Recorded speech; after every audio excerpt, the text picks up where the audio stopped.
We've just wrapped up the first full day of conference here at Finished Vehicle Logistics North America, where our theme is get ready to reimagine vehicle logistics. And I think in many ways that's just what we did. And that's because this industry, as I said on stage, has to reimagine itself.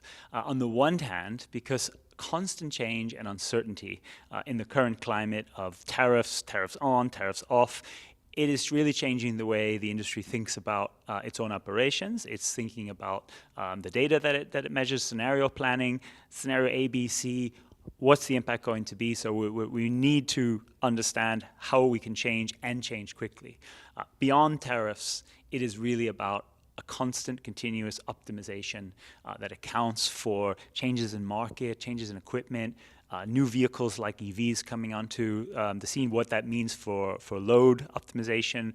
All of these factors were big discussion points at our sessions today. We opened in the morning with Anugal from Volkswagen Group of America, who was very candid about the lessons learned at the company, going back to the crisis, which forced the company to reorganize with a North America region perspective, which has really helped how Volkswagen manages inventory between, say, Mexico, the US, and Canada, making decisions that are good for the region, not just good for one country. And of course, that is not always, that's easier to say than it sounds, because the region really has to make decisions. Do we, for example, hold a shipment in Mexico longer, or in fact speed something up so that we can beat a particular tariff deadline? And as if on clockwork, by the time the session ended, the scenario had changed again, as we learned today that some of the tariffs, at least, have been delayed for 3 months.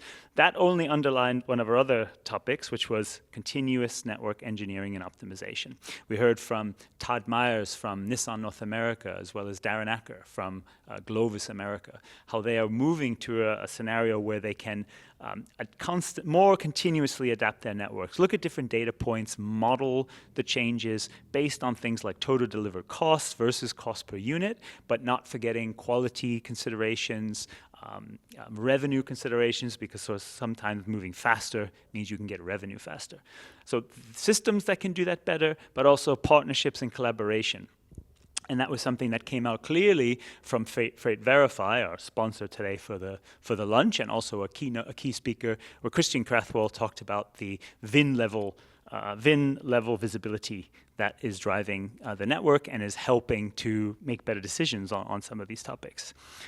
We also moved away from some of these, let's call them existential questions on trade and tariffs, to get into the heart of topics in this industry, and that is quality management, reducing damage. That was a key message from Brian Watanabe from General Motors, as well as Ryan Kustros from Rivian, on how we need to share data to have a better view on where the hotspots are, and work with railroads, work with carriers, work with other OEMs to improve standards and equipment along the way.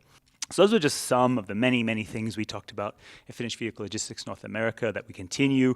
We'll hear more in the coming day about quality. We're going to be talking more about how the network can be transformed, including together with GM's Director of Vehicle Logistics, Amy Paulson. So very much looking forward to that. For now, you can see we are enjoying a beautiful evening here in California.